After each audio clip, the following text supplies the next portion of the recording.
नमस्कार दोस्तों, मेरे YouTube चैनल में आपका स्वागत है। आज की हमारी कहानी का नाम है नौकरानी। उत्तराखंड के हरे भरे पहाड़ों की गोद में बसा रामपुर गांव किसी पुरानी तस्वीर की तरह लगता था, जहां समय रुक सा गया था और आधुनिक दुनिया की भागदौड़ यहां तक नहीं पहुंच पाई थी। इसी गांव की एक छोटी सी ढलान पर रामेश्वर की पुरानी हवेली खड़ी थी। हवेली अब भी अपनी मजबूती दिखाती थी, लेकिन दीवारों पर समय की लकीरें साफ नजर आती थीं। कुछ जगहों पर प्लास्टर उखड़ चुका था, छत की कुछ टाइलें टूटकर गिर चुकी थीं और आंगन में अब घास फूस उगाया था, जो कभी साफ सुथरा रहता था। मुख्य द्वार के दोनों तरफ 2 विशाल पीपल के पेड़ लगे थे, जो इतने बड़े हो चुके थे कि उनकी छांव में पूरा आंगन ढक जाता था और गर्मियों में भी ठंडक बनी रहती थी। इन पेड़ों की जड़ें दीवारों को चीरते हुए निकल आई थीं, मानो हवेली को अपनी बाहों में जकड़ रखा हो।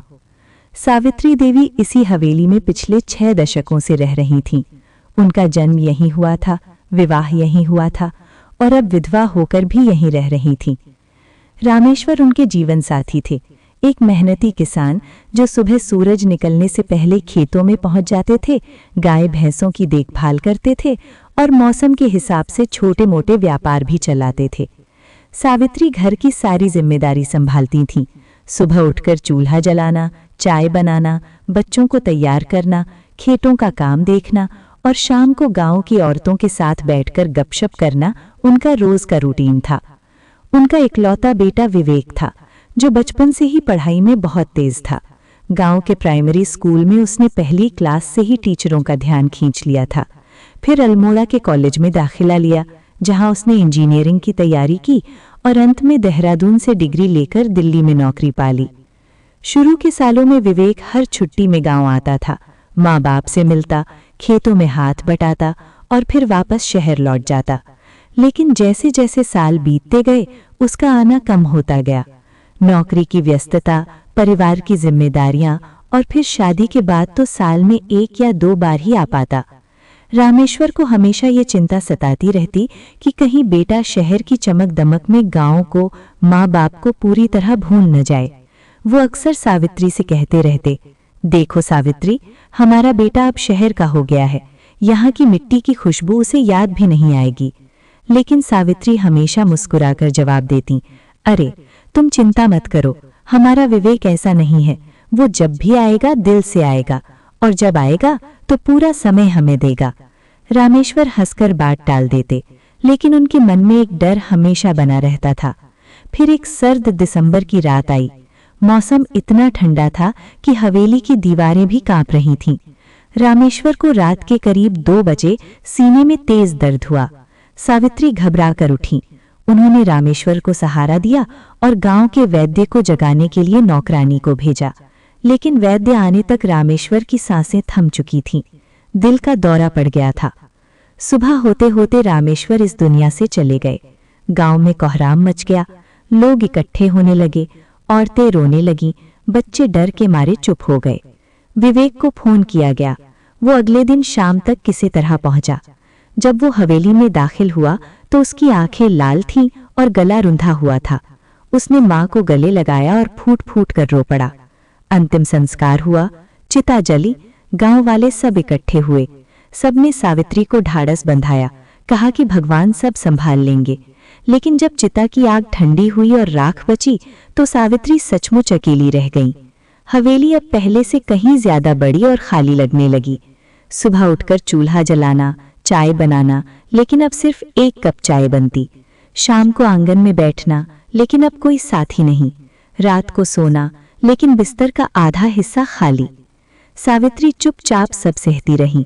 वे रोती भी नहीं थीं, कम से कम किसी के सामने नहीं। गांव की औरतें आती, बातें करती, उन्हें तसल्ली देती, लेकिन सावित्री बस हल्की मुस्कान दे देती। उनकी आंखों में गहरा दर्द था, लेकिन जुबान पर कभी कोई शिकायत नहीं आई। गांव के बुजुर्गों ने विवेक को कई बार समझाया। चौपाल पर बैठकर बोले, विवेक बेटा, अब माँ यहाँ अकेले कैसे रहेंगी? उम्र हो गई है, हाथ पैर अब साथ नहीं देते। बीमारी लगी तो कौन देखेगा?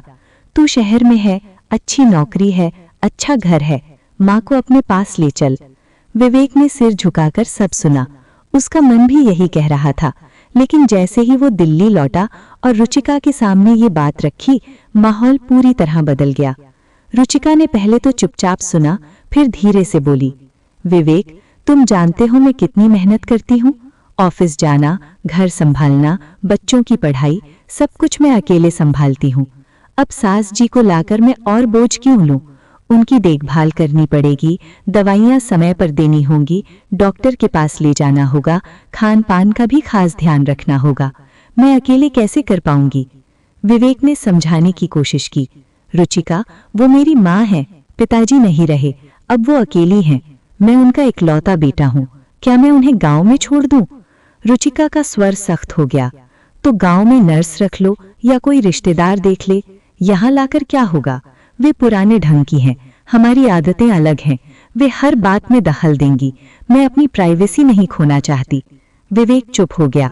वो जानता था कि रुचिका जिद्दी है, अगर वो जोर डालेगा तो झगड़ा बढ़ेगा, बच्चे डरेंगे, घर का माहौल खराब होगा, इसलिए उसने बात टाल दी। लेकिन समय बीतता गया, सावित्री की तबीयत लगातार गिरती गई। पहले सिर्फ कमजोरी थी, फिर घुटनों में दर्द शुरू हुआ, फिर रसोई तक जाना भी मुश्किल हो गया। गांव से फोन आने लगे। चचेरे भाई ने कई बार बताया, विवेक, अब माँ 2 वक्त की रोटी भी नहीं बना पाती, कई दिन बिना खाए सो जाती हैं। हम लोग देखते हैं, लेकिन रोज रोज थोड़े ही आ सकते हैं। विवेक का दिल डूब गया। रात को नींद नहीं आती। वो सोचता रहता, क्या मैं सचमुच इतना कायर हूँ? अपनी माँ को अकेला छोड़ रहा हूँ सिर्फ इसलिए कि पत्नी नाराज ना हो। एक रात उसने रुचिका से फिर बात की। इस बार स्वर में दृढ़ता थी। रुचिका, मैं माँ को यहाँ लाना चाहता हूँ, ये मेरा फैसला है। रुचिका ने आंखें तरीरी। तो लाओ, लेकिन याद रखना, मैंने पहले ही कह दिया है, मैं उनकी हर बात नहीं मानूंगी, और अगर वे मुझे परेशान करेंगी तो मैं चुप नहीं रहूंगी। विवेक ने हामी भर दी। वो समझ गया था कि ये आसान नहीं होगा, लेकिन अब और इंतजार नहीं कर सकता था। अगले हफ्ते वो गांव पहुंचा। सावित्री को देखकर उसका गला भर आया। माँ पहले से बहुत पतली और कमजोर हो गई थी। चेहरा पीला पड़ गया था, आंखों के नीचे काले घेरे गहरे हो गए थे। लेकिन विवेक को देखते ही सावित्री की आंखें चमक उठीं। बेटा आ गया। उन्होंने कांपते हाथों से विवेक का सिर सहलाया। विवेक ने माँ को गले लगाया। माँ, अब तुम मेरे साथ चलोगी, दिल्ली में सब तैयार है। सावित्री ने धीरे से पूछा, रुचिका राजी है? विवेक ने झूठ नहीं बोला। वो थोड़ी परेशान होगी, लेकिन सब ठीक हो जाएगा, तुम चिंता मत करो। सावित्री ने मुस्कुराने की कोशिश की। ठीक है बेटा, जहां तू है वहीं मेरा घर है। अगले दिन विवेक ने हवेली बंद की, कुछ जरूरी सामान पैक किया, पुरानी अलमारी से कपड़े निकाले, माँ की दवाइयाँ इकट्ठी की। गांव वालों ने विदाई दी। कई आंखें नम थीं। औरतें सावित्री को गले लगाकर रो पड़ीं। बुजुर्गों ने आशीर्वाद दिया। सावित्री ने सबको हाथ जोड़कर प्रणाम किया। फिर बस पकड़ी। रामपुर से दिल्ली की लंबी यात्रा शुरू हुई। ट्रेन में सावित्री खिड़की के पास बैठी, बाहर देखती रहीं। पहाड़ धीरे धीरे पीछे छूट रहे थे, मैदान शुरू हो रहे थे, खेत फैल रहे थे, सड़कें चौड़ी हो रही थीं। सावित्री के मन में एक अजीब सा डर था। शहर की जिंदगी उन्होंने सिर्फ सुनी थी, कभी देखी नहीं। क्या वहां वे समा पाएंगी? क्या बहू उन्हें स्वीकार करेगी? क्या पोते पोतियां उनसे प्यार करेंगी? क्या वे वहां खुश रह पाएंगी? विवेक माँ का हाथ थामे बैठा था। वो भी चिंतित था। उसे पता था कि घर पहुंचते ही असली परीक्षा शुरू होगी। दिल्ली पहुंचते पहुंचते शाम हो गई। सावित्री देवी जब दिल्ली के उस फ्लैट में पहली बार दाखिल हुई, तो बाहर से देखने में सब कुछ बहुत सुंदर और गर्मजोशी भरा लग रहा था। फ्लैट का मुख्य द्वार खुलते ही ठंडी हवा का एक झोंका आया, जो एसी से निकल रही थी। घर के अंदर की साफ सफाई, चमकती हुई फर्श, दीवारों पर लगे फोटो फ्रेम, सब कुछ इतना व्यवस्थित था कि सावित्री को एक पल के लिए लगा जैसे वे किसी होटल या किसी अमीर रिश्तेदार के घर में मेहमान बनकर आई हों। आराधना और यश दोनों बच्चे दरवाजे पर ही खड़े थे, जैसे उन्हें पहले से पता था कि दादी आ जाने वाली हैं। आराधना ने दौड़कर सावित्री के पैर छुए और गले लगकर बोली, दादी आप आ गई, अब हम रोज आपकी कहानियां सुनेंगे। यश ने भी दादी के पैर छुए और थोड़ी शर्माते हुए कहा, दादी आप मेरे लिए लाई है ना वो पुरानी वाली मिठाई जो गांव में बनती है? सावित्री ने दोनों बच्चों के सिर पर हाथ फेरा और मुस्कुराकर बोली, हाँ बेटा, सब लाई हूँ, तुम दोनों के लिए ढेर सारी चीजें लाई हूँ। रुचिका ने भी मुस्कुराते हुए आगे बढ़कर सावित्री का हाथ थामा और बोली, माँ जी आइए अंदर, बहुत थक गई होंगी आप, ट्रेन की यात्रा लंबी थी ना, मैंने आपके लिए कमरा तैयार कर रखा है, आप आराम कीजिए, मैं चाय बनाकर लाती हूँ। सावित्री ने रुचिका की आंखों में देखा। वो मुस्कान बहुत मीठी थी, लेकिन आंखों में एक ठंडक थी जो सावित्री को छू गई। सावित्री ने मन ही मन सोचा, बेटी मैं तेरे बोझ नहीं बनना चाहती, बस थोड़ा सा प्यार और थोड़ी सी जगह चाहिए। फिर भी उन्होंने कुछ नहीं कहा, बस सिर हिलाकर बोली, ठीक है बेटी, तुम भी थक गई होगी, इतना कुछ करना पड़ता होगा तुम्हें। रुचिका ने हंसकर कहा, अरे माँ जी ये तो रोज का काम है, आप चिंता मत कीजिए। विवेक ने सावित्री का बैग उठाया और कमरे की तरफ ले गया। कमरा छोटा लेकिन साफ था। एक खिड़की थी जिससे बाहर की इमारतें दिख रही थीं। बिस्तर पर नई चादर बिछी थी और तकिए पर फूलों की महक आ रही थी। सावित्री ने खिड़की के पास जाकर बाहर देखा। नीचे सड़क पर गाड़ियां दौड़ रही थीं, लोग तेज तेज चल रहे थे। कोई साइकिल वाला हॉर्न बजा रहा था, कोई मोबाइल पर चिल्ला रहा था। ये सब देखकर सावित्री को रामपुर की याद आई। वहां सुबह सुबह सिर्फ पक्षियों की आवाज होती थी, यहाँ तो सुबह भी शोर था। रुचिका ने चाय लाकर रख दी और बोली, माँ जी आप चाय पीजिए, मैंने थोड़ा अदरक डाला है, ट्रेन में ठंड लगी होगी। सावित्री ने चाय का कप हाथ में लिया और धीरे से कहा, शुक्रिया बेटी, तुमने इतना कुछ किया। रुचिका ने मुस्कुराकर कहा, अरे माँ जी ये क्या बात हुई, आप हमारी माँ हैं, आपका ख्याल रखना तो हमारा फर्ज है। पहले 2-4 दिन सब कुछ बहुत अच्छा चलता रहा। रुचिका ने सावित्री के लिए अलग से नाश्ता बनाया, दाल चावल सब्जी सब कुछ घर जैसा ही बनाया। शाम को बच्चों के साथ बैठकर सावित्री ने गांव की ढेर सारी कहानियां सुनाई। आराधना और यश दोनों आंखें फैलाकर सुनते रहे। यश ने पूछा, दादी वहां सांप आते हैं क्या?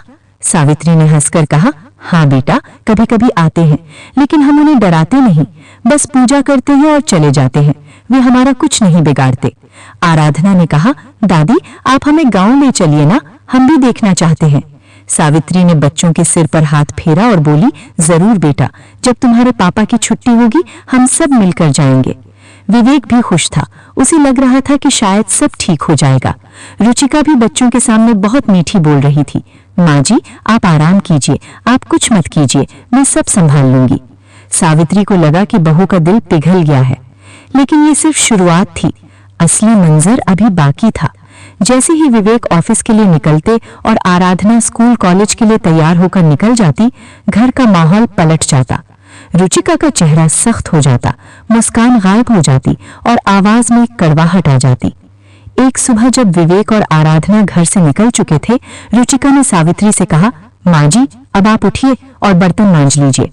सावित्री ने थोड़ा हैरान होकर कहा, बेटी मैं अभी उठी हूँ, चाय भी नहीं पी, मैं पहले चाय पी लूं। रुचिका ने भौएं चढ़ाई और बोली, माँ जी यहाँ समय का महत्व है, मैं जल्दी जल्दी ऑफिस जाती हूँ, आप बर्तन मांज लीजिए, मैं चाय खुद बना लूंगी। सावित्री चुपचाप उठी और रसोई में चली गई। बर्तन मांजते हुए उनके हाथ कांप रहे थे, घुटनों में दर्द था, लेकिन उन्होंने कुछ नहीं कहा। रुचिका तैयार होकर निकल गई और जाते जाते बोली, माँ जी मैं शाम को लौटूंगी, तब तक घर का बाकी काम भी देख लीजिएगा। सावित्री ने सिर्फ हाँ कहा, लेकिन मन ही मन सोच रही थी कि क्या ये घर उनका भी है या सिर्फ मेहमान खाना है। दिन बीतते गए। पहले हफ्ते में रुचिका ने सावित्री के सामने बहुत आदर दिखाया, बच्चों के सामने तो और भी ज्यादा। लेकिन जैसे ही घर में कोई नहीं रहता, रुचिका का व्यवहार बदल जाता। वो सावित्री से कहती, माँ जी आपका कमरा साफ कीजिए, धूल जम गई है, या माँ जी कपड़े प्रेस करके रख दीजिए, या माँ जी आज सब्जी काट कर रख दीजिए, मैं शाम को जल्दी आऊंगी। सावित्री चुपचाप सब करती। उनका शरीर अब पहले जैसा साथ नहीं देता था, लेकिन वो डरती थी कि कहीं बहू नाराज न हो जाए, कहीं विवेक को पता न चल जाए कि बहू उनसे नाराज है। सावित्री देवी के दिल्ली आने के बाद घर की दिनचर्या ऊपर से देखने में बहुत सुलझी हुई और व्यवस्थित लगने लगी थी। ऐसा प्रतीत होता था मानो परिवार के बिखरे हुए तार फिर से जुड़ गए हों। बच्चों के चेहरों पर जो रौनक और उत्साह था, उसने घर की नीरसता को पूरी तरह खत्म कर दिया था। आराधना अपनी दादी से अगाध प्रेम करती थी और उनके आने के बाद से वो जैसे उनकी परछाई बन गई थी। वो एक पल के लिए भी सावित्री को ये महसूस नहीं होने देती थी कि वे किसी नए या अनजाने घर में है।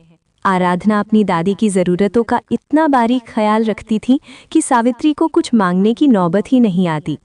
चाहे उनकी दवाइयाँ समय पर देनी हो, उनके चश्मे को साफ करके रखना हो या उनके कमरे में ताज़ा पानी भरकर रखना, आराधना हर काम बड़ी फुर्ती और प्यार से करती। वो बार बार दादी के पास जाकर बैठती, उनका हाथ थामती और बड़े लाड से पूछती, दादी आज आपकी तबीयत कैसी है? घुटनों में दर्द तो नहीं हो रहा? आपको कुछ और चाहिए तो बेझिझक मुझे बताइए। सावित्री के लिए आराधना का ये निस्वार्थ प्रेम किसी मरहम से कम नहीं था। लेकिन समस्या ये थी कि आराधना अब कॉलेज जाने लगी थी। सुबह तैयार होकर निकलने के बाद वो शाम को ही घर लौटती थी। इस बीच का जो लंबा समय होता था उसमें वो अपनी दादी के साथ चाहकर भी वक्त नहीं बिता पाती थी। जैसे ही आराधना कॉलेज के लिए घर की दहलीज पार करती, घर में एक भारी सन्नाटा पसर जाता। अब उस विशाल फ्लैट में सावित्री के साथ केवल एक ही व्यक्ति मौजूद रहता था, उनकी बहू रुचिका। रुचिका जो पूरे दिन घर पर ही रहती थी, अब सावित्री की दुनिया का केंद्र बन चुकी थी। लेकिन ये साथ सुखद नहीं बल्कि दम घुटने वाला था।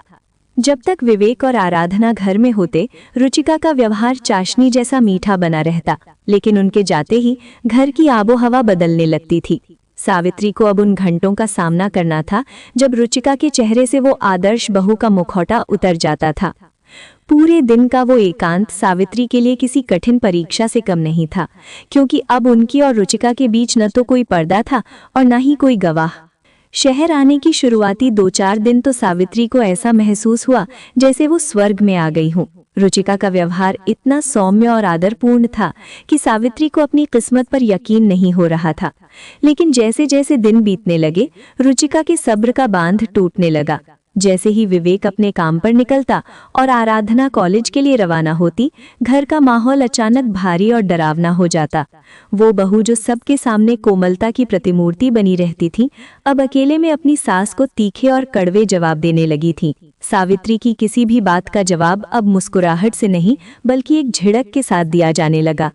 रुचिका के भीतर छिपी नफरत अब धीरे धीरे अपनी जगह बनाने लगी थी। ये सिलसिला अब रोज की बात बन गया था। एक दोपहर जब सावित्री की प्यास से कंठ सूखने लगा और उनके घुटनों के दर्द ने उन्हें उठने नहीं दिया, तो उन्होंने बड़े ही धीमे स्वर में रसोई में काम कर रही रुचिका को आवाज दी। सावित्री ने बस इतना ही कहा था, बेटी जरा एक गिलास पानी देना।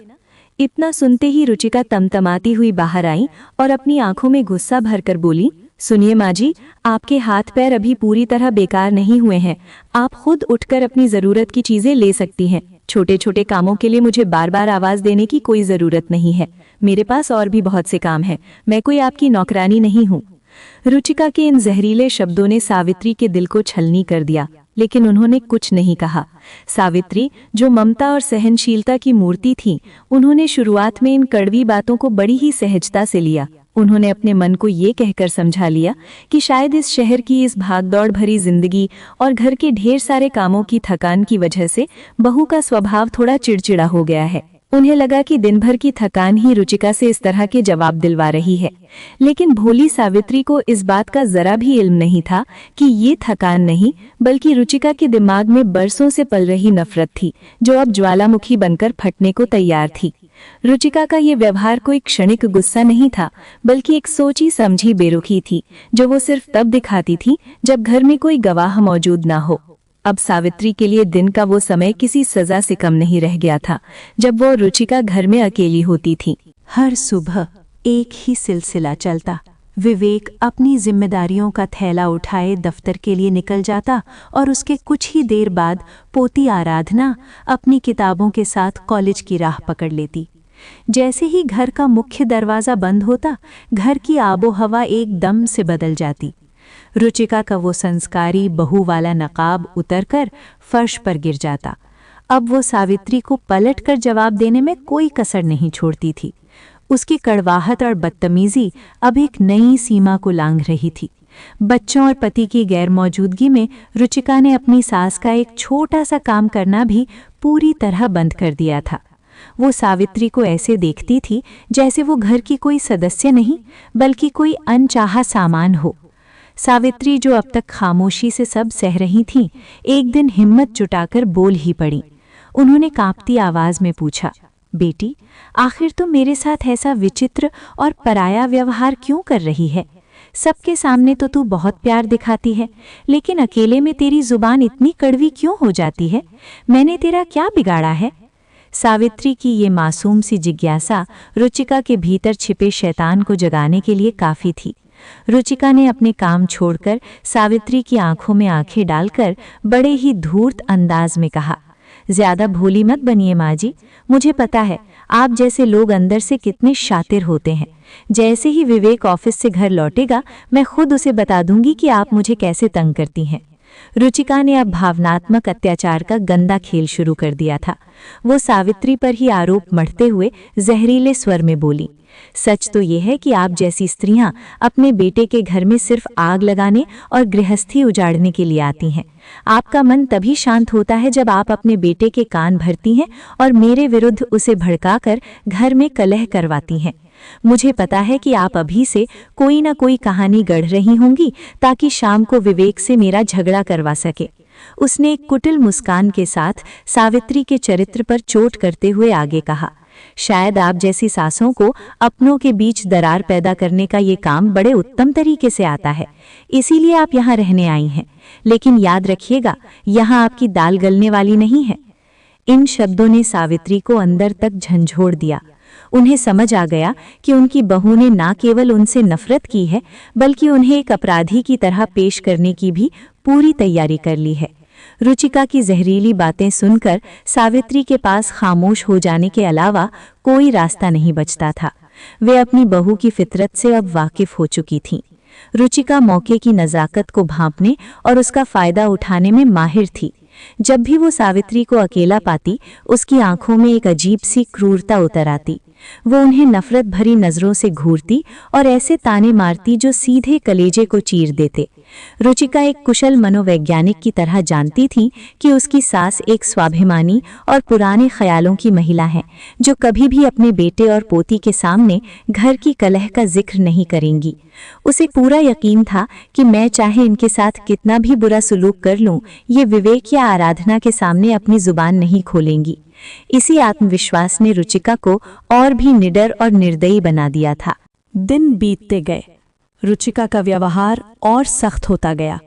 वो सावित्री पर छोटे छोटे काम लादती जाती, लेकिन बच्चों और विवेक के सामने आदर्श बहू बनी रहती।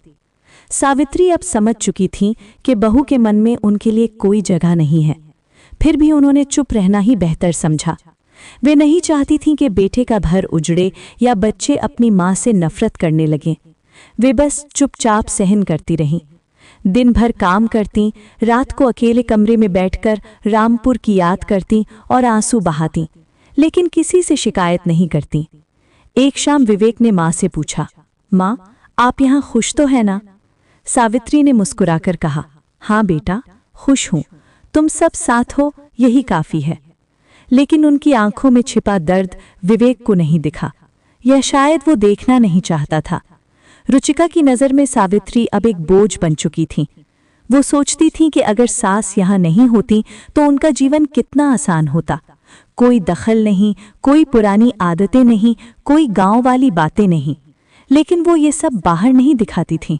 वो जानती थी कि अगर उसने सास को खुलकर अपमानित किया तो बच्चे और विवेक उसके खिलाफ हो जाएंगे। इसलिए उसने एक योजना बनाई, बच्चों के सामने आदर्श बहू बने रहना और जब अकेले हों तो सास को नीचा दिखाना। सावित्री अब उस योजना का शिकार बन रही थीं, लेकिन वे चुप रहीं, क्योंकि वे जानती थीं कि बोलने से घर टूट जाएगा और वे नहीं चाहती थी कि उनका बेटा दो हिस्सों में बंट जाए। इस तरह दिखावे का स्वागत खत्म हुआ और छिपी नफरत धीरे धीरे बाहर आने लगी। सावित्री के लिए अब हर दिन एक नई परीक्षा था और हर रात एक नई प्रार्थना कि काश उनका बेटा सब देख ले, काश बहू का दिल पिघल जाए। लेकिन नियति को कुछ और ही मंजूर था और आने वाले दिनों में वो सब कुछ बदल देने वाली थी। अब घर का नज़ारा पूरी तरह बदल चुका था।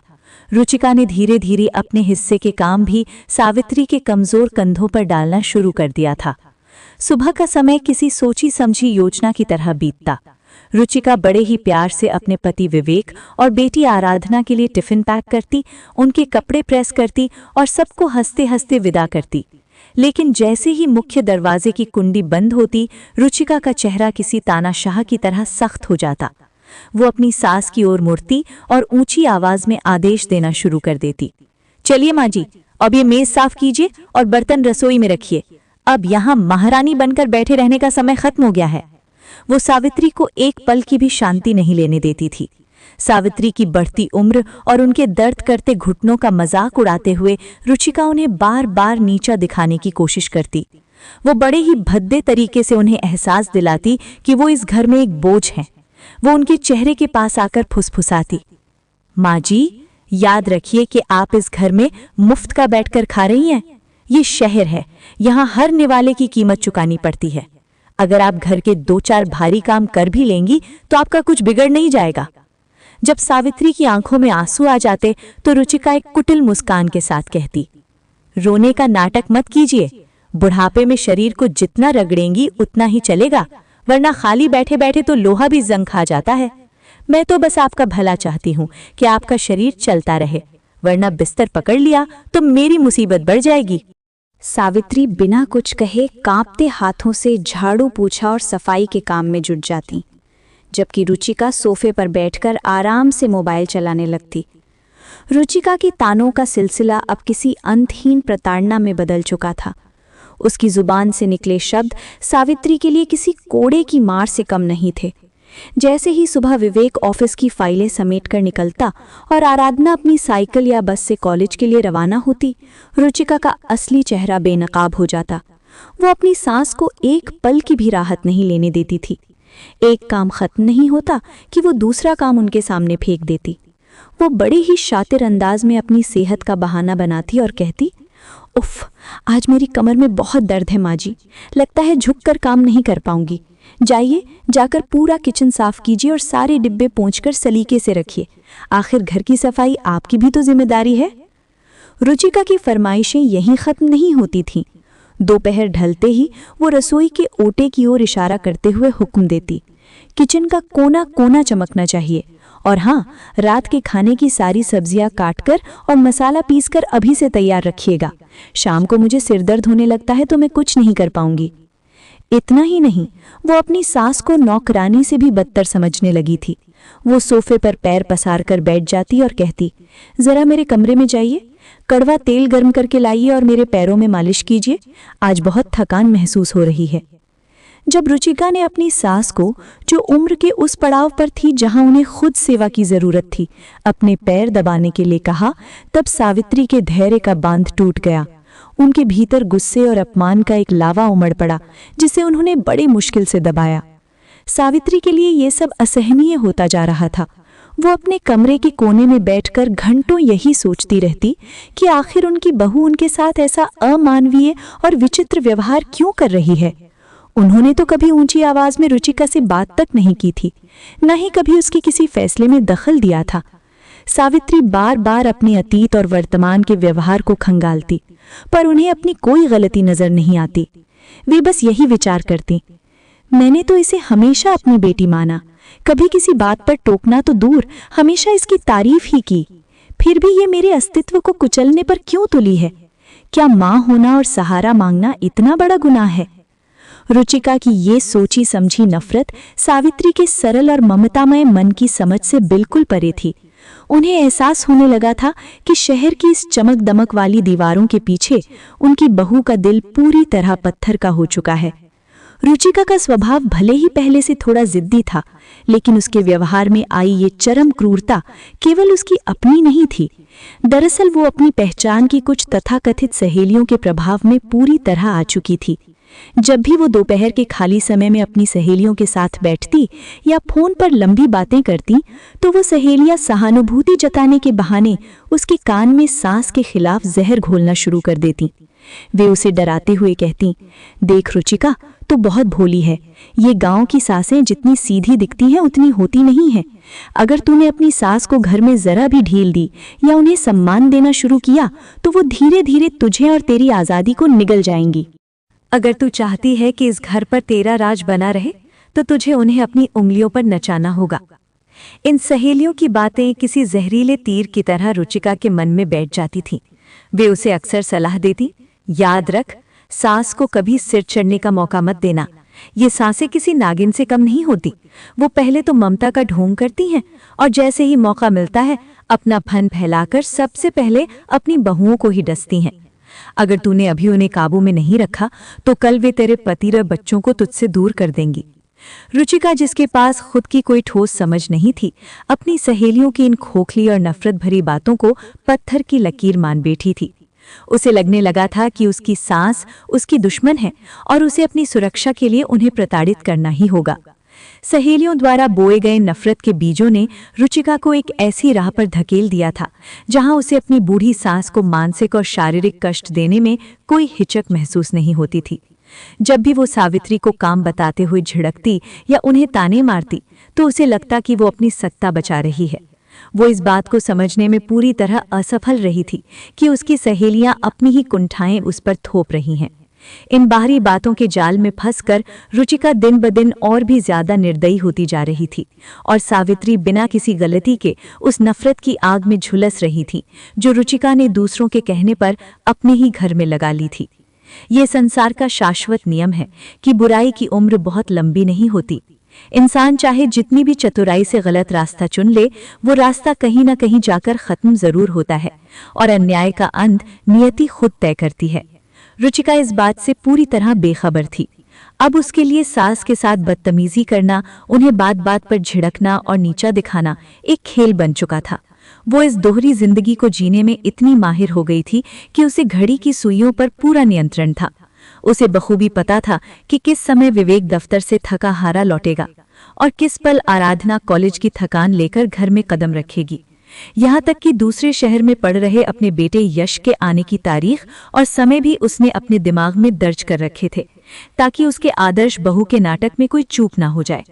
जैसे ही घर के सदस्यों के आने का वक्त होता, रुचिका का व्यवहार 180 डिग्री बदल जाता। वो अचानक सावित्री के पास जाकर बैठ जाती, उनके कंधे दबाने का नाटक करती और विवेक के सामने बड़े ही मीठे स्वर में कहती, माँ जी, आज तो आपने दिन भर बहुत आराम किया है ना। देखिए, मैंने आपसे कहा था ना कि आप बस अपने कमरे में विश्राम कीजिए, घर के एक भी काम को हाथ लगाने की जरूरत नहीं है। वो जानबूझकर विवेक और आराधना के सामने सावित्री के हाथ से पानी का गिलास तक छीन लेती ताकि सबको ये लगे कि रुचिका अपनी सास को फूलों की तरह रख रही है। विवेक अपनी पत्नी की इस सेवा को देखकर निहाल हो जाता, जबकि वो ये नहीं जानता था कि उसी रसोई की दीवारों ने दोपहर में सावित्री की सिसकियां सुनी थीं। दूसरी ओर सावित्री का हृदय इस पाखंड को देखकर छलनी हो जाता था। वे दिन भर कोल्हू के बैल की तरह घर का सारा भारी काम अकेले निपटाती थी। उनकी कमर दर्द से टूटने लगती थी, लेकिन रुचिका के खौफ और बेटे के घर की शांति के लिए वे उफ तक नहीं करती थीं।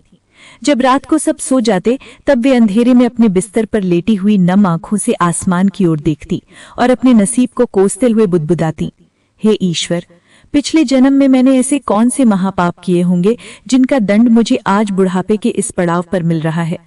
जिस बेटे को बड़े लाड से पाला, उसके घर में आज मैं एक कैदी और नौकरानी से बदतर जीवन जी रही हूँ। वे अपने भाग्य के इस क्रूर मजाक पर चुपचाप आंसू बहाती रहती, ये जानते हुए भी कि विवेक के सामने सच कहने का मतलब घर में महाभारत शुरू करना होगा। दिल्ली में समय तेजी से बीत रहा था। सावित्री के आने को अब 3 महीने से ज्यादा हो चुके थे। घर की दिनचर्या अब एक तरह की कड़वी आदत बन चुकी थी। सुबह विवेक ऑफिस जाते, आराधना कॉलेज के लिए निकलती और घर में सावित्री और रुचिका अकेले रह जाते। दिन भर रुचिका की तानाशाही चलती और शाम होते होते सब कुछ फिर से सामान्य दिखने लगता। सावित्री अब इस दोहरी जिंदगी की आदी हो चुकी थी। वे दिन भर चुपचाप काम करती, रात को कमरे में अकेले बैठकर आंसू बहाती और सुबह फिर वही चक्र शुरू हो जाता।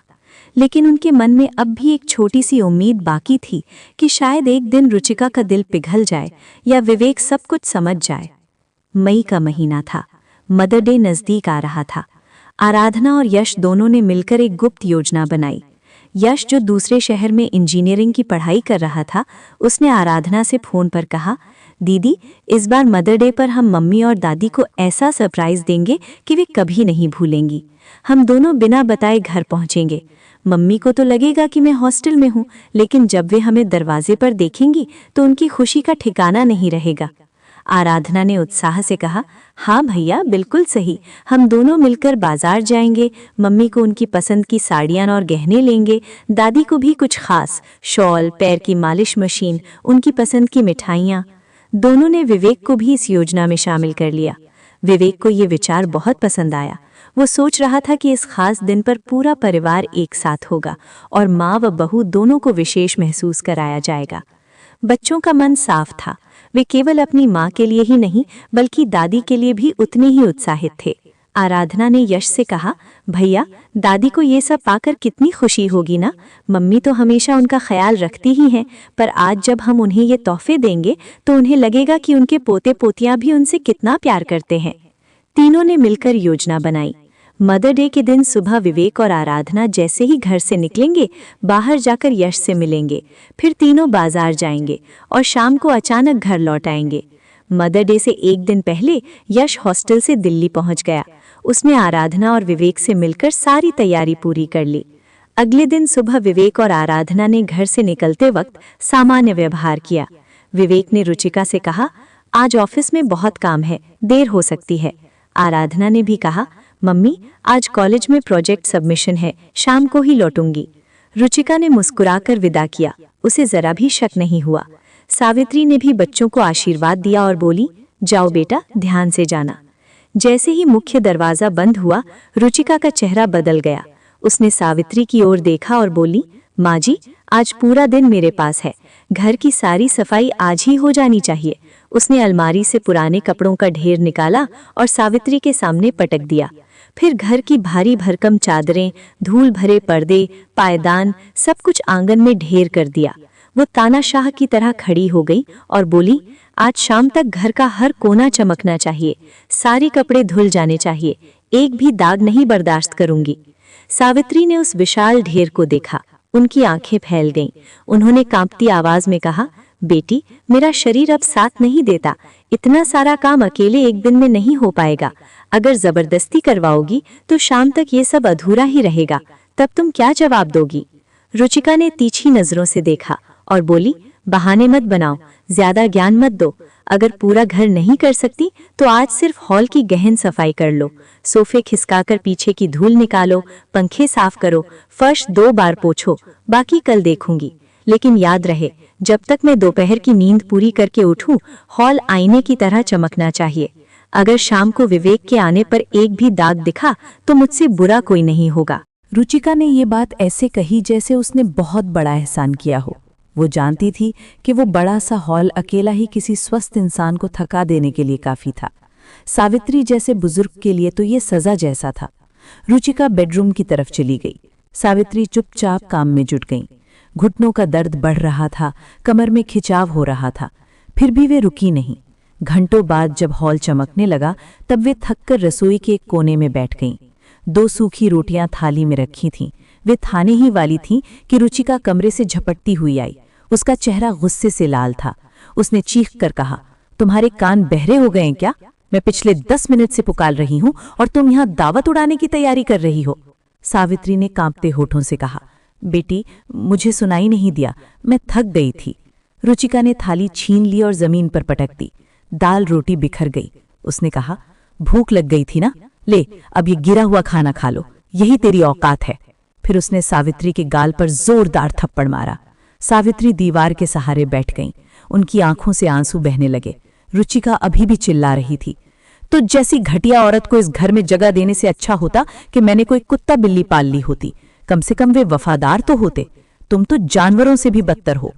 ठीक उसी पल विवेक, आराधना और यश तीनों उपहारों से भरे थैलों को थामे टैक्सी से उतरे। मदर डे का दिन था। आसमान में हल्के बादल थे, लेकिन हवा में एक उत्साह भरी ताजगी थी। यश ने थैलों को देखकर मुस्कुराते हुए कहा, पापा, जब मम्मी और दादी हमें अचानक देखेंगी तो उनका चेहरा देखने लायक होगा। मम्मी तो सोच रही होंगी कि मैं हॉस्टल में हूं और दादी को लगेगा कि आज भी दिन वैसे ही बीतेगा जैसे रोज बीतते हैं। आराधना ने हंसकर कहा, हाँ भैया, हमने जो साड़ियां, गहने, शॉल और मालिश मशीन ली है वो देखकर दोनों की आंखें चमक उठेंगी। चलिए जल्दी चलते हैं, सरप्राइज देने में देर नहीं होनी चाहिए। विवेक ने बच्चों के कंधे पर हाथ रखा और बोला, चलो आज का दिन यादगार बनाना है। माँ को भी लगेगा कि उनका बेटा और पोते पोतियां कितना सोच समझकर उनके लिए कुछ लाए हैं। तीनों ने लिफ्ट ली और 5वीं मंजिल पर पहुंचे। मुख्य दरवाजे के सामने खड़े होकर विवेक ने चाबी निकाली। उसने धीरे से कहा, चुपके से अंदर चलते हैं, पहले देखते हैं मम्मी और दादी क्या कर रही हैं, फिर एक साथ चिल्लाकर सरप्राइज देंगे। आराधना और यश ने सिर हिलाया। विवेक ने चाबी लगाई और धीरे से दरवाज़ा खोला। दरवाज़ा खुलते ही घर के अंदर से रुचिका की ऊंची आवाज़ गूंजी। तीनों ठिठक गए। आवाज़ रसोई की तरफ से आ रही थी। विवेक ने इशारा किया, चुप रहो, पहले देखते हैं। वे धीरे धीरे अंदर घुसे। लिविंग रूम में कोई नहीं था। रसोई की तरफ बढ़े। जैसे ही रसोई का मुंह दिखा, तीनों की सांसें थम गईं। सामने का दृश्य किसी भयानक सपने जैसा था। सावित्री दीवार के सहारे फर्श पर बैठी थीं। उनका एक गाल लाल हो रहा था, जैसे किसी ने जोर से थप्पड़ मारा हो।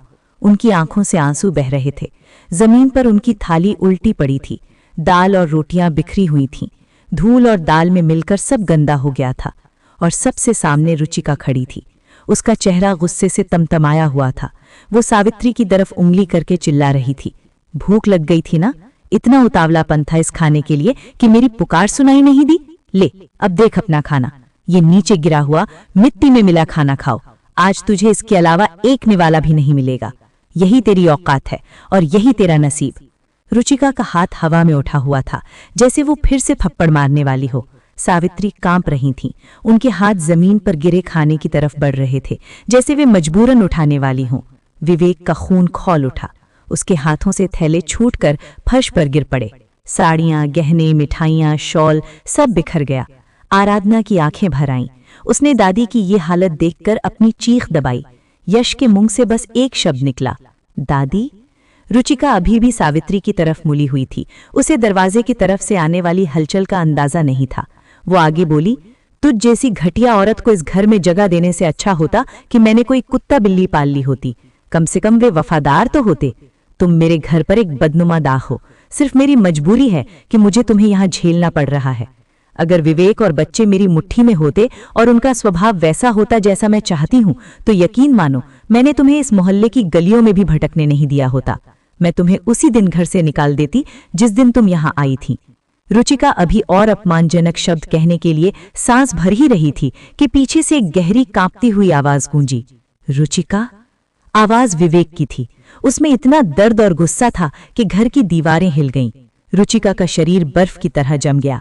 उसने धीरे से मुड़कर देखा। उसके पैरों तले जमीन खिसक गई। सामने विवेक खड़ा था। उसका चेहरा लाल था, आंखें जल रही थीं। उसके पीछे आराधना और यश, दोनों के चेहरे पर सदमा और घृणा साफ दिख रही थी। उपहारों के थैले जमीन पर बिखरे पड़े थे। साड़ियां और मिठाइयां अब रुचिका के चरित्र पर तंज कस रही थीं। रुचिका के मुंह से शब्द नहीं निकले। उसका गला सूख गया। वो हक्की बक्की खड़ी रह गई। विवेक आगे बढ़ा। उसकी आवाज में बरसों कर विश्वास टूटने का दर्द था। ये क्या कर रही हो तुम? मेरी माँ को फर्श पर गिरा हुआ खाना खाने को कह रही हो? थप्पड़ मार रही हो? कुत्ता बिल्ली से बदतर कह रही हो? उसकी आवाज धीरे धीरे तेज होती गई। मैंने तुम्हें सिर आंखों पर बिठाया था। सोचा था तुम घर संभालोगी, माँ का ख्याल रखोगी, और तुम दिन भर उन्हें नौकरानी बनाकर रखती हो। जब हम घर में नहीं होते तब उनका अपमान करती हो। उसकी आवाज धीरे धीरे तेज होती गई। मैंने तुम्हें सिर आंखों पर बिठाया था। सोचा था तुम घर संभालोगी, माँ का ख्याल रखोगी, और तुम दिन भर उन्हें नौकरानी बनाकर रखती हो। जब हम घर में नहीं होते तब उनका अपमान करती हो। उसका चेहरा गुस्से से लाल था, आंखें जल रही थीं। उसके पीछे आराधना और यश, दोनों के चेहरे पर सदमा और घृणा साफ झलक रही थी। उपहारों के थैले जमीन पर गिर चुके थे। साड़ियाँ, गहने, मिठाइयाँ, शॉल और मालिश मशीन सब बिखरकर फर्श पर फैल गए थे। वे तोहफे अब रुचिका के चरित्र पर तंज कस रहे थे। रुचिका की जुबान जैसे तालू से चिपक गई। उसका गला सूख गया। वो हक्की बक्की खड़ी रह गई। जो पति और बच्चे शाम को लौटने वाले थे, वे इस समय साक्षात उसके सामने खड़े थे। उसकी सारी करतूतें, सारी बदतमीजी, सारा अपमान, सब कुछ उनकी आंखों के सामने हो चुका था। रुचिका को समझ आ गया कि उसका रचा हुआ आदर्श बहू का भव्य महल अब ताश के पत्तों की तरह ढह चुका है। घर में एक ऐसा सन्नाटा पसर गया जिसमें केवल सावित्री की दबी हुई सिसकियां और विवेक की तेज सांसें सुनाई दे रही थीं। रुचिका के लिए वो क्षण किसी भयानक दुस्वप्न जैसा था। जब वो धीरे धीरे पीछे मुड़ी और उसकी नज़रें विवेक और बच्चों पर पड़ी तो उसका दिल जैसे धड़कना ही भूल गया। उसकी आंखों में घमंड और नफरत अब खौफनाक डर में बदल चुकी थी। वो हक्की बक्की आवाज़ खड़ी रह गई, उसका गला सूख गया और जुबान ने साथ देना छोड़ दिया। वो कांपते होठों से बस इतना ही तुतलाते हुए बोल पाई, विवेक, तुम तो ऑफिस में थे, और आराधना, तू भी कॉलेज में थी ना? तुम दोनों यहाँ इस वक्त अचानक कैसे? रुचिका इन दोनों के आने के सदमे से उबर भी नहीं पाई थी कि उन दोनों के पीछे से उसका बेटा यश सामने आया। यश की आंखों में अपनी माँ के लिए जो सम्मान था वो अब गहरी घृणा और शर्म में बदल चुका था। अपने बेटे को वहां खड़ा देख रुचिका के पैरों तले की जमीन खिसक गई। उसे ऐसा महसूस हुआ मानो किसी ने उसे सरेआम बेनकाब कर दिया हो। वो एक अपराधी की तरह सिर झुकाए खड़ी रह गई, क्योंकि वो जानती थी कि उसके मदर डे के ढोंग की धज्जियां उड़ चुकी थीं। वो बेटा जिसके सामने वो सबसे अच्छी माँ बनने का नाटक करती थी, आज उसे अपनी ही दादी को फर्श पर गिरा हुआ खाना खाने के लिए मजबूर करते हुए देख चुका था। विवेक का धैर्य अब जवाब दे चुका था। अपनी माँ की वो दुर्दशा, उनका लाल गाल और फर्श पर बिखरा हुआ अन्न देखकर उसका खून खौल उठा। उसने अपनी आंखों से अपनी पत्नी को एक रक्षक से भक्षक बनते देख लिया था। जैसे ही रुचिका ने कुछ और सफाई देने के लिए मुंह खोला, विवेक एक भूखे शेर की तरह उसकी तरफ झपटा। बरसों का संचित विश्वास जब टूटता है तो वो ज्वालामुखी बनकर भटता है। विवेक ने आव देखा न ताव, रुचिका को एक के बाद एक 4-5 जोरदार तमाचे जड़ दिए। पूरा घर उन तमाचों की गूंज से दहल उठा। रुचिका लड़खड़ाकर सोफे पर जा गिरी। विवेक की दहाड़ ने खामोशी को चीर दिया। यही है तुम्हारी असलियत। इसी दिन के लिए मैंने तुम्हें सिर आंखों पर बिठाया था। मेरी उस बूढ़ी माँ को, जिसने अपनी पूरी जिंदगी मुझे काबिल बनाने में लगा दी, तुमने उसे कुत्ते बिल्ली से बदतर समझा। शर्म आनी चाहिए तुम्हें। रुचिका अपना गाल पकड़कर फर्श की ओर देख रही थी, जबकि विवेक का हाथ अभी भी कांप रहा था। घर में खुशियां बांटने आए बच्चे आज अपने ही घर में इंसानियत का कत्ल होते देख सुन्न थे। विवेक के हाथों से पड़े उन करारे तमाचों ने रुचिका के दिमाग पर चढ़ी सत्ता और अहंकार की धुंध को एक पल में साफ कर दिया। वो जो अब तक अपनी सहेलियों के बहकावे में आकर खुद को इस घर की सर्वे सर्वा समझ रही थी, उसे अचानक कड़वी हकीकत का एहसास हुआ। वो डर के मारे थर थर कांपने लगी, उसका गला सूख गया और चेहरे पर हवाइयां उड़ने लगी। उसे समझ आ गया था कि उसने न केवल अपनी सास का अपमान किया है, बल्कि अपने पति का विश्वास और अपने बच्चों का सम्मान भी हमेशा के लिए खो दिया है। रुचिका की स्थिति ऐसी हो गई थी जैसे किसी अपराधी को फांसी के फंदे के सामने खड़ा कर दिया गया हो। उसे अपनी हर एक गाली, हर एक ताना और वो आखिरी थप्पड़ जो उसने अपनी सास को जड़ा था, किसी फिल्म की तरह अपनी आंखों के सामने घूमने लगा। उसे बखूबी पता था कि उसने जो पाप किया है वो माफी की सीमाओं से बहुत परे है। जब उसने अपने बच्चों आराधना और यश की आंखों में देखा तो वहां ममता की जगह केवल तिरस्कार और घृणा दिखाई दी।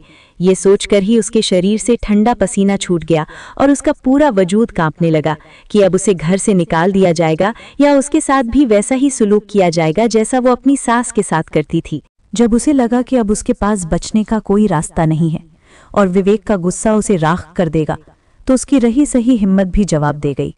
बिना कोई तर्क दिए या अपनी सफाई पेश किए रुचिका फूट फूट कर रोते हुए धड़ाम से विवेक के पैरों में गिर पड़ी। उसने विवेक के जूतों को अपने हाथों से पकड़ लिया और पागलों की तरह गिड़गिड़ाने लगी। मुझे माफ कर दो विवेक, मुझसे बहुत बड़ी गलती हो गई। मैं भटक गई थी। मुझे इस घर से मत निकालना। मैं तुम्हारे और बच्चों के बिना मर जाऊंगी। मुझे एक मौका दे दो। मैं माँ जी के चरणों की दासी बनकर रहूंगी। रुचिका का वो अहंकार जो थोड़ी देर पहले आसमान छू रहा था, अब फर्श पर बिखरी हुई उन्हीं रोटियों के पास पड़ा सिसक रहा था। लेकिन विवेक के चेहरे पर अभी भी कोई नरमी नहीं थी। वो अपनी पत्नी के इस गिड़गिड़ाहट को देख तो रहा था, पर उसके कानों में अभी भी अपनी माँ के प्रति कहे गए रुचिका के वे शब्द गूंज रहे थे, तुझसे अच्छा तो मैं कुत्ता पाल लेती। रुचिका जब विवेक के पैरों में गिरकर माफी की भीख मांग रही थी, तब विवेक का हृदय उसके लिए पूरी तरह पत्थर हो चुका था। उसने बिना किसी दया के रुचिका को अपने पैरों से एक तरफ ढकेल दिया, जैसे कोई राह में पड़े किसी कूड़े को हटा देता है। विवेक की नजरों में अब अपनी पत्नी के लिए कोई जगह नहीं बची थी। वो तेज कदमों से अपनी माँ की ओर बढ़ा, जो अभी भी फर्श पर सहमी हुई बैठी थीं। विवेक ने बिना एक पल गंवाए उन्हें अपनी बाहों में भर लिया और उनके कंधे पर सिर रखकर फूट फूट कर रोने लगा। पूरे घर में सन्नाटा छा गया था। बस विवेक के रोने की आवाजें गूंज रही थीं। वो सिसकते हुए बोला, माँ मुझे माफ कर दे, मुझे अपनी औलाद मत कह माँ, मैं इस काबिल ही नहीं हूँ। मेरी आंखों के सामने मेरी पत्नी तुझे तिल तिल मार रही थी और मैं अपनी ही दुनिया में अंधा बना हुआ था। मुझे जरा भी अंदाजा नहीं था कि मेरे पीछे तेरे साथ इतना बड़ा अनर्थ हो रहा है और तू चुपचाप सब सह रही थी। विवेक का गला रुंध गया था और उसके आंसू सावित्री के कपड़ों को भिगो रहे थे। उसने सावित्री के कांपते हाथों को चूमते हुए कहा, माँ मैं कितना बड़ा मूर्ख हूँ। मैं तुझे खुशियां देने के नाम पर इस घर में लाया और फिर अपनी जिम्मेदारियों से मुंह मोड़कर तुझे अकेला छोड़ दिया। मैंने कभी तेरे साथ बैठकर 2 पल गप्पे नहीं लड़ाए, कभी ये नहीं पूछा कि तू कैसी है, तुझे किसी चीज की जरूरत तो नहीं। मैंने कभी ये जानने की कोशिश ही नहीं की कि क्या तू इस घर में सुरक्षित और खुश है। आज जब मैंने अपनी आंखों से तेरा ये अपमान देखा, तब मुझे समझ आया कि मैंने तुझे इस घर में लाकर सहारा नहीं दिया, बल्कि एक नर्क में ढकेल दिया था। विवेक अपने घुटनों के बल बैठकर अपनी माँ से हाथ जोड़कर गिड़गिड़ाने लगा, मुझसे बहुत बड़ी भूल हुई है माँ, मैं एक अच्छा बेटा साबित नहीं हो सका। मेरी इस लापरवाही की वजह से आज तुझे जमीन पर गिरा हुआ खाना खाने को कहा गया। भगवान मुझे कभी माफ नहीं करेगा। लेकिन माँ तू तो बड़ी है, तू तो ममता की मूरत है, कृपा करके अपने इस गुनाहगार बेटे को माफ कर दे। सावित्री की अपनी आंखें भी भर आईं। उन्होंने अपने बेटे के सिर पर हाथ रखा। एक तरफ रुचिका फर्श पर पड़ी अपनी हार देख रही थी, तो दूसरी तरफ एक बेटा अपनी माँ के चरणों में अपना अपराध स्वीकार कर रहा था। जब आराधना और यश ने अपनी दादी को इस दयनीय और अपमानजनक स्थिति में देखा, तो उनके कोमल हृदय जैसे फट पड़े।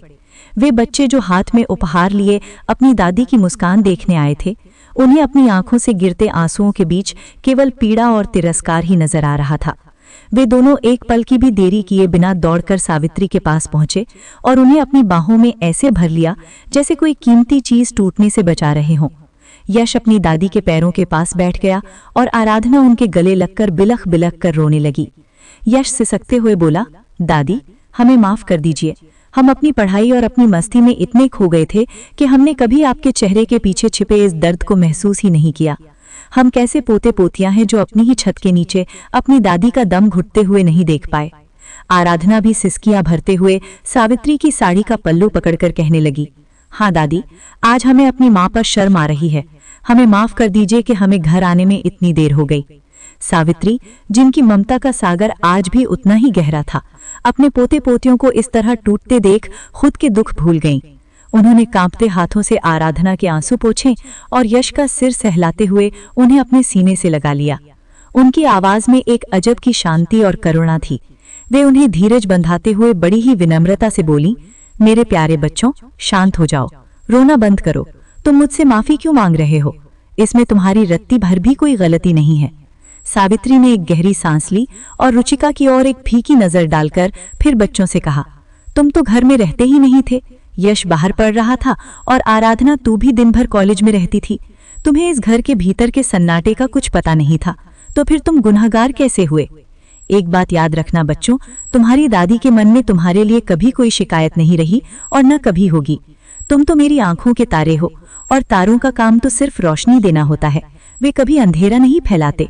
दादी के इन शब्दों ने बच्चों के घावों पर मरहम तो लगा दिया, लेकिन रुचिका के लिए ये शब्द किसी सजा से कम नहीं थे। सावित्री का ये बड़प्पन रुचिका को अपनी ही नजरों में और भी छोटा कर रहा था। वहीं विवेक अब भी गुस्से में खड़ा ये तय कर रहा था कि अपनी माँ के साथ हुए इस अन्याय का हिसाब वो कैसे चुकाएगा। घर के उस हॉल में अब न्याय की एक लक्ष्मण रेखा खींच चुकी थी। एक तरफ विवेक, यश, आराधना और अपनी ममता की ओट में छिपी सावित्री खड़ी थी, एक ऐसा परिवार जो फिर से एकजुट था। वहीं दूसरी तरफ रुचिका अकेली, असहाय और अपने ही कर्मों के बोझ तले दबी खड़ी थी। रुचिका के लिए स्थिति और भी विकट थी। उसके मायके में अब ऐसा कोई सगा संबंधी नहीं बचा था जिसके पास वो शरण ले सके। उसका कोई और ठिकाना नहीं था। विवेक इस बात को अच्छी तरह जानता था, इसलिए उसने उसे सड़क पर नहीं फेंका, लेकिन जो सजा उसने सुनाई वो किसी देश निकाले से भी अधिक भयानक थी। विवेक ने अपनी आवाज को पत्थर की तरह सख्त कर लिया और रुचिका की आंखों में सीधे देखते हुए अपना अंतिम फैसला सुनाया। रुचिका, मेरे पास तुझे भेजने के लिए कोई जगह नहीं है और ना ही तेरा कोई मायका बचा है, इसीलिए तू इस छत के नीचे रह सकती है। लेकिन आज इसी वक्त से तेरा इस घर में दर्जा सिर्फ और सिर्फ एक नौकरानी का होगा। तूने मेरी माँ को नौकरानी समझा था ना, अब तो खुद उसी पायदान पर खड़ी होगी। विवेक के शब्दों में एक ऐसी ठंडक थी जो रुचिका की रूह को कंपा रही थी। उसने आगे कहा, आज से तेरा काम सिर्फ घर का खाना बनाना, झाड़ू पोछा करना और बाकी सारे घरेलू काम करना होगा। लेकिन याद रखना, तू इस घर के किसी भी सदस्य से बात करने की कोशिश नहीं करेगी, ना मुझसे, ना बच्चों से और ना ही माँ से। तुझे एक साए की तरह रहना होगा, जिसका वजूद तो है पर आवाज नहीं। आज से मेरा तुझसे कोई नाता, कोई रिश्ता नहीं है। दुनिया के लिए तो शायद जीवित हो, पर मेरे लिए मेरी पत्नी आज इसी पल मर चुकी है। मुझे तुझसे कोई व्यवहार नहीं रखना। आराधना और यश ने भी अपने पिता के इस फैसले पर चुप्पी साध ली, जो उनकी मूक सहमति थी। रुचिका, जो कल तक इस घर की मालकिन बनकर हुक्म चलाती थी, आज अपने ही घर में एक अजनबी और गुनहगार नौकरानी बनकर रह गई थी। उसने सावित्री को मूक कर दिया था और आज नियति ने उसे खुद मूक कारावास की सजा दे दी थी। सावित्री की आंखों में अभी भी दुख था, पर वे जानती थीं कि न्याय का पहिया घूम चुका था। रुचिका को अब उम्र भर उसी रसोई की दीवारों के बीच अपनी सहेलियों के जहरीले मशवरों और अपने किए हुए जुल्मों की सजा काटनी थी। यश और आराधना, जो कभी अपनी माँ की एक आवाज पर दौड़े चले आते थे, आज उन्हें धिक्कार भरी नजरों से देखकर अपने कमरों में चले गए। उन्होंने अपने पिता के कठोर निर्णय में हस्तक्षेप करना उचित नहीं समझा, क्योंकि उन्होंने अपनी आंखों से मानवता को लहूलुहान होते देखा था। अब घर के भीतर की तस्वीर पूरी तरह उलट चुकी थी। रुचिका, जिसने सावित्री को एक नौकरानी के स्तर पर ला खड़ा किया था, आज स्वयं उसी नियति का शिकार हो गई थी। वो उसी रसोई में काम करती, उसी फर्श को पोंछती, लेकिन अब घर की दीवारों में उसकी चीखें नहीं, बल्कि उसकी पश्चाताप की सिसकियां गूंजती थीं। रुचिका का दंड शारीरिक श्रम से कहीं अधिक मानसिक था। वो दिन भर अपने बच्चों की एक झलक पाने और उनसे 2 शब्द सुनने के लिए तड़पती रहती। वो यश के लिए उसकी पसंद का खाना बनाती, आराधना के कमरे को सजा कर रखती, इस उम्मीद में कि शायद वे एक बार उसे मम्मी कहकर पुकारेंगे। लेकिन बच्चों ने एक मूक व्रत धारण कर लिया था। वे उसके हाथ का दिया पानी तक नहीं पीते थे। रुचिका को अब समझ आ रहा था कि जब आपके अपने बच्चे और जीवन साथी, जो बुढ़ापे की लाठी और जीवन का आधार होते हैं, आपको जीवित रहते हुए भी मृत मान लें और नजरअंदाज करने लगें, तो मन पर क्या बीतती है। उसे सावित्री के उस अकेलेपन का एहसास हो रहा था जो उसने खुद उन्हें दिया था।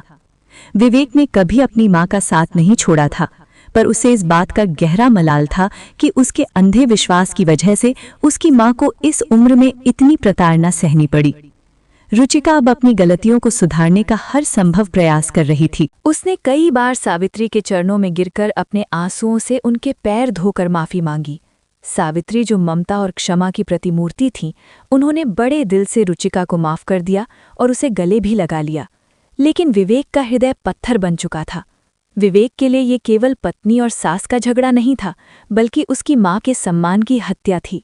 वो अक्सर कहता, माँ ने तुम्हें माफ कर दिया क्योंकि वो माँ है, लेकिन एक बेटे ने अपनी माँ को फर्श पर गिरा हुआ खाना चुनते देखा है, वो बेटा तुम्हें कभी माफ नहीं कर सकता।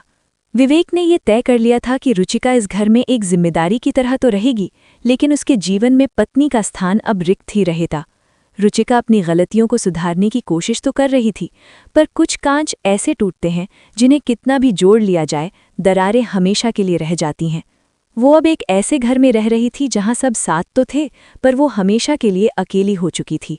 वक्त सबसे बड़ा मरहम होता है, लेकिन कुछ घाव याद दिलाने के लिए होते हैं कि हमने कहाँ गलती की थी। रुचिका अब उस उम्मीद के सहारे जी रही थी कि शायद आने वाला कल बीते हुए कल के काले सायों को धो देगा। वो हर सुबह इस प्रार्थना के साथ उठती कि एक दिन उसके बच्चे और पति उसे फिर से अपने दिल में जगह देंगे। वो अब केवल नौकरानी बनकर काम नहीं कर रही थी, बल्कि अपनी सास सावित्री की सच्ची सेवा में अपना अस्तित्व समर्पित कर चुकी थी। वो उनकी दवाइयों का समय, उनके पैरों की मालिश और उनकी छोटी छोटी खुशियों का ध्यान अब बिना किसी स्वार्थ के रख रही थी।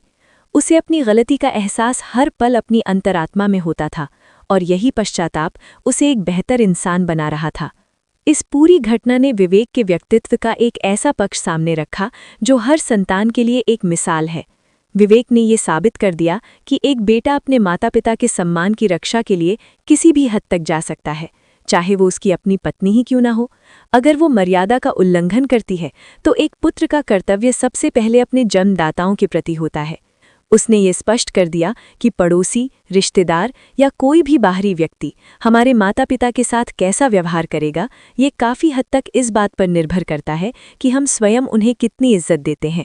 घर की असली लक्ष्मी वो नहीं जो हुक्म चलाए, बल्कि वो है जो सबको प्रेम और सम्मान के सूत्र में बांधे। घर में अब शांति थी, लेकिन वो शांति सावित्री के लिए ममता की थी और रुचिका के लिए आजीवन कारावास की। गुस्से की आग ने सब कुछ जला दिया था, लेकिन उस राख से एक नया परिवार जन्म ले रहा था, जहां माँ का सम्मान सर्वोपरि था और जहां अपराध की सज़ा मिल चुकी थी। अब आगे का सफ़र क्या होगा ये समय बताएगा, लेकिन उस दिन की तमाचों की बौछार और गुस्से की आग कभी नहीं भुलाई जा सकेगी। तो दोस्तों, आज की ये कहानी आप सभी लोगों को कैसी लगी, नीचे कमेंट बॉक्स में लिखकर हमें ज़रूर बताएं। अगर ये कहानी आप सभी लोगों को अच्छी लगे तो प्लीज़ इस वीडियो को लाइक और शेयर ज़रूर करें और मेरे चैनल को सब्सक्राइब करना ना भूलें। तो मिलते हैं एक नई कहानी के साथ। बाय।